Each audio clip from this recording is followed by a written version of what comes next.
The wedding planner whispered, like someone had died. I don't think you were supposed to find out this way. I stepped away from the ballroom window, overlooking the ocean reception setup I personally approved 2 weeks earlier. White orchids, crystal lighting, imported Italian linens. My brother wanted royal wedding energy. I made sure he got it. What way? I asked. She hesitated. Papers shuffled nervously over the phone. Your family canceled your invitation this morning, she said carefully. But they asked us not to refund the $50,000 deposit you paid. For a second, I honestly thought she had the wrong file. My name is Savannah Pierce. I built half the luxury hospitality businesses along the California coast, but my parents still introduced my younger brother Nolan as the family success story because he smiled better in photographs. I stared through the glass at workers hanging gold fabric across the terrace. They removed me? I asked quietly. The planner lowered her voice further. They said your attendance would make the bride uncomfortable. That landed harder than the cancellation. I paid for the venue after Nolan cried in my office claiming he couldn't afford his dream wedding without help. I opened the booking contracts on my tablet. Then I calmly said, cancel the entire wedding. The silence on the phone stretched so long I heard silverware clinking behind the planner's desk. Ma'am, she finally whispered, the wedding starts tomorrow. I know. Her breathing turned uneven. But you're not listed as the groom or primary client. No, I said, scrolling through the ownership agreements attached beneath the venue contract. I'm listed as the owner. I heard her sit down hard. 3 years earlier, I bought the Belmont Cove Resort quietly through a holding company after my divorce. Nolan never cared about business details. My parents cared even less. To them, I was just Savannah, the older sister who worked too much and missed holidays because she was married to money. Meanwhile, Nolan failed upward through life with perfect hair and carefully timed tears. The planner cleared her throat carefully. Your mother specifically instructed us not to mention your financial involvement to guests. Of course she did. I opened another tab. Catering. Floral partnership. Guest transportation. Every contract led back to me. My chest hurt less than it should have. That scared me most. Did Nolan know? I asked. The planner went quiet again. Then softly. He told us removing you was the only way his fiancé's family would finally respect him. I leaned back slowly. For the first time, anger disappeared. Something colder replaced it. I drove to my parents' house before sunset. The cars already lined the street. Relatives carried garment bags through the front door, while rented white roses covered the porch railings. Everything looked warm, expensive, celebratory. Fake enough to make my teeth ache. The moment I walked inside, conversations dipped awkwardly. My mother spotted me near the staircase and nearly dropped her wine glass. Savannah, she said carefully, we thought you were traveling. I canceled my trip. That wasn't true. I canceled nothing. I just wanted to watch her lie in person. My father appeared beside her, stiffening immediately. Tomorrow is important, he warned quietly. Don't create tension. The audacity almost impressed me. Nolan entered from the dining room wearing his tuxedo pants and an untucked dress shirt. He froze when he saw me. For 1 second, guilt crossed his face. Then it vanished. You weren't supposed to hear about it yet, he muttered. Yet, I repeated. He rubbed the back of his neck like I was being difficult. Aubrey's parents think our wedding should feel intimate. I laughed once. Intimate? I asked. I paid for half of it. That's exactly the problem, Nolan snapped suddenly. Everyone thinks I'm successful because of you. The room went completely still. Then my mother quietly added, maybe stepping back gracefully would have been the loving thing. I looked at my mother for a long moment, honestly wondering when she stopped seeing me as her daughter and started seeing me as a resource. Gracefully, I repeated softly. My father exhaled impatiently. Don't make this uglier than it needs to be. Uglier. Not cruel. Not humiliating. Ugly. Nolan stepped closer, lowering his voice like we were negotiating a business inconvenience instead of my public erasure. You know how people talk, he said. Aubrey's family already thinks I depend on you financially. You do. His jaw tightened instantly. I was going to pay you back. With what money?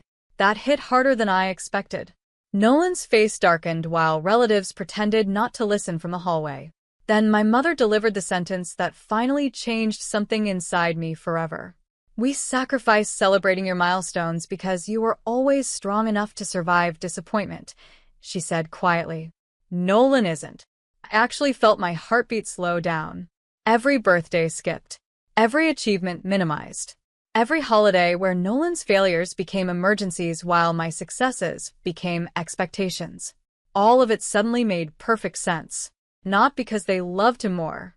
Because they believed I would tolerate less love indefinitely. I smiled carefully and nodded once.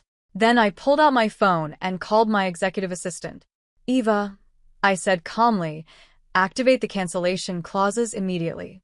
My mother's face drained of color first. Nolan laughed nervously. Savannah, stop. I ignored him. Eva answered immediately. All contracts or selected accounts? Every wedding-related account under Belmont Hospitality. The hallway erupted behind me. Wait, my father snapped, stepping forward. Eva paused. That includes the venue, guest accommodations, transportation fleet, catering services, floral refrigeration, and private security contracts. Confirm? Confirmed. Nolan grabbed my wrist before I could lower the phone. You're insane, he hissed. People are flying in tonight. I slowly removed his hand from my arm. You should have considered that before disinviting the woman financing your fantasy. My mother's voice cracked sharply. You would destroy your own brother's wedding over hurt feelings? That sentence nearly made me laugh. Hurt feelings. Not betrayal. Not humiliation. Not using me like an ATM while hiding me from wedding photographs. Just feelings. Eva spoke again carefully. Legal will require written authorization for full execution. You'll have it in 5 minutes. Nolan's fiancée Aubrey suddenly appeared near the staircase, pale and visibly confused. What's happening? Nobody answered immediately, because nobody wanted to explain that the wedding she spent months bragging about online technically belonged to me. Then my father said the one thing he should never have said. You're acting exactly why nobody wants you there. The room went silent. I nodded slowly. Then I canceled everything. Phones started ringing before I even reached my car. The florist lost refrigeration access first. Then the transportation company withdrew 12 luxury vehicles scheduled for airport pickups. 27 hotel reservations disappeared from the guest portal almost immediately afterward. By the time I pulled onto the highway, Belmont Cove's event director called me personally. Savannah, he said carefully, your father is threatening legal action in the lobby. Tell security to escort him outside if he raises his voice again. A long silence followed. Then quietly, understood. I drove home through heavy coastal fog with one hand steady on the wheel and the other ignoring 17 incoming calls from family members who suddenly remembered I existed. Only one voicemail mattered. Nolan. At least yell at me like a normal person, he shouted through tears. You don't destroy someone's wedding because they made one mistake. One mistake. I sat in my dark kitchen replaying that sentence while the city lights flickered beyond the windows. Then another message arrived unexpectedly. Aubrey. Not angry. Not screaming. Crying. I didn't know they removed you, she whispered shakily. Your mother told me you declined because business mattered more than family. I closed my eyes hard. For the first time that night, the anger shifted direction. Not toward Nolan. Toward the people who taught him this behavior would always survive consequences. Aubrey arrived at my penthouse just after midnight wearing jeans, smeared makeup, and Nolan's engagement jacket hanging off her shoulders. She looked exhausted. Not dramatic. Not manipulative. Just embarrassed. I almost married into this, she said quietly after stepping inside. I handed her water and waited. That was the difference between Nolan and me. I learned years ago silence makes people reveal the truth faster than pressure ever will. Aubrey sat at my kitchen island staring at the marble counter. Your mother told my parents you were unstable, she admitted softly. She said you disappear for months, control people with money, and ruin events when attention isn't on you. I actually smiled at that. Not because it was funny. Because it sounded rehearsed. How long? I asked. Her eyes filled immediately. Since the engagement party. Everything inside me went still again. Nolan didn't just allow the lie. He built his future on top of it. Aubrey finally looked up. When the cancellation started, his first reaction wasn't panic. Her voice cracked. He said, "She'll calm down eventually. She always does." That hurt worse than the invitation. Because he was right. I always forgave them. Every insult. Every dismissal. Every betrayal disguised as family obligation. Until tonight. Aubrey slid her engagement ring across my counter. "I left him," she whispered. The wedding guests still arrived the next morning. Not because there was a ceremony waiting. Because nobody had told them the truth yet. I watched from Belmont Cove's private rooftop lounge while confused families dragged luggage through the lobby searching for reservations that no longer existed. Nolan stood near the entrance in yesterday's wrinkled tuxedo explaining cancellations to furious relatives while my father argued with hotel management he once bragged he basically owned. For the first time in my life, nobody was rescuing them.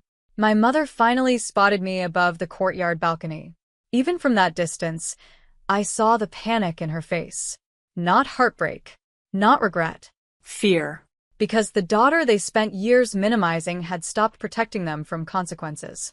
An hour later, Nolan came upstairs alone. His eyes were swollen. His tie hung loose around his neck. "I loved you," he said quietly. "You didn't have to destroy everything." I stared at him for a long moment. Then I answered honestly. No, Nolan. "I loved you." I stepped aside, letting him see the empty ballroom below us. "That's why you believed I'd survive anything you did to me." He started crying before I walked away. This time, I didn't turn back.